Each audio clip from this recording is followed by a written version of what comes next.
it doesn't make sense to me, buying a external charger separately when you're buying such an expensive camera. So I finally have the Z6 III in my hand, and I have to say that this camera is a lot better than I anticipated. First off, it has got the CF Express card slot and a SD card slot, which is really beneficial as someone who is working in a professional environment. Your data and files will be saved. The other thing that I love about this camera is it's a perfect hybrid, as in photos it can go up to 120 frames per second, and in video it can do 6K RAW and 4K oversampled.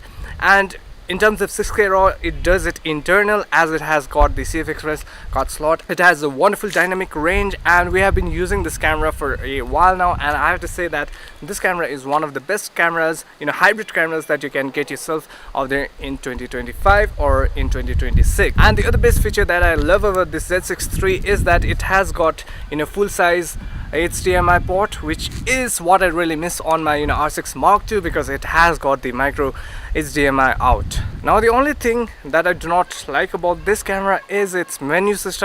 Coming from a Canon background, to Nikon. If you know me well, I also used to use Nikon when I started, but currently I was super confused when I tried to change settings here and there in this camera. But other than that, it's really good.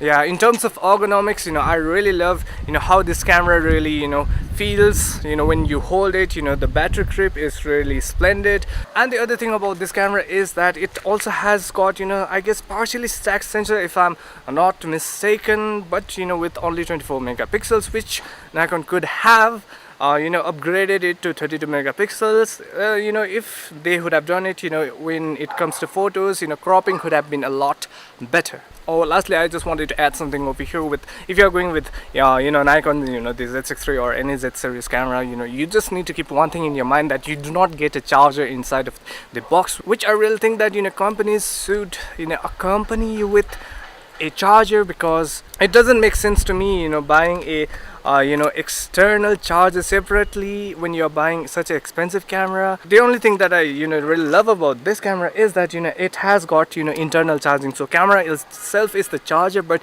I really do not recommend you all doing that. And do note that this camera does not belong to me and belongs to my friend Mr. Joshua. Rest assured, this is a perfect camera. I really recommend it to you if you are looking forward to investing your money on this piece of gear.